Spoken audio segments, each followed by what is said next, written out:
Hi, I'm Oscar Fry. This time I would like to discuss the way we see other people. Today, some people look at their fellow man, study him, and wonder how to profit from him. When we have something to sell, we are glad if we succeed in talking people into buying our product, and rarely ask ourselves if they're happy with it, if it brought them what we said it would. Most products in TV commercials are presented by beautiful models that are not representative of the general public, and we are manipulated in associating the product with beauty, or with being successful, or with a nice car, or a beautiful house. Basically, all things that most people aren't and or don't have. It is not the fact that we buy things that is upsetting. It's the way in which things are presented to us. The level of manipulation is so great that we could ask ourselves if we believe if it's an honest way of relating to one another. The way in which we interact with one another reveals the way we see our fellow man, and it shows the quality of our mind, of our inner being. As you can choose to see another person as an opportunity to better your life, you can also see him simply as a colleague of life, as an opportunity to exchange about your life, your experiences, and enrich one another in this mutually beneficial process.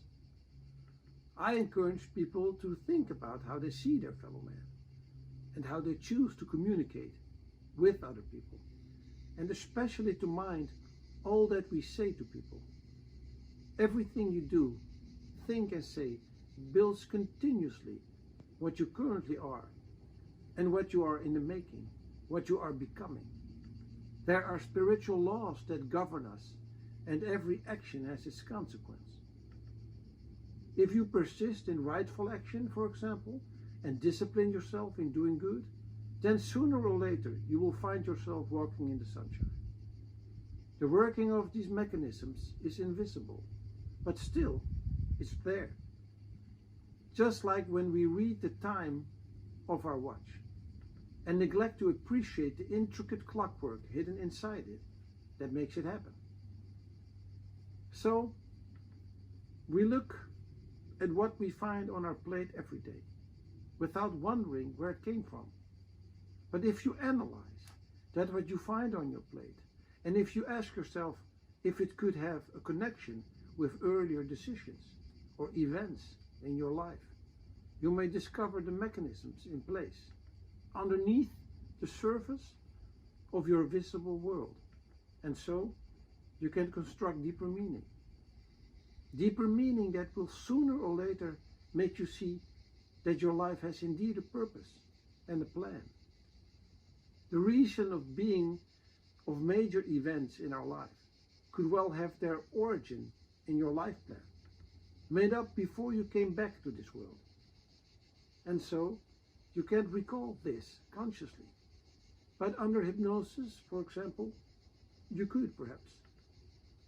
So it would be wise to be considerate, respectful, and truthful in our dealings, because the quality of our own chosen input in each of our interactions will come back to us sooner or later.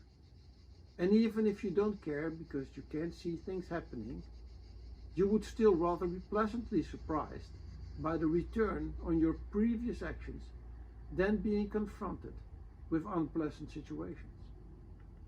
And we all very well know when we do good and when we don't. Thank you so much for your precious time and attention, and see you next time.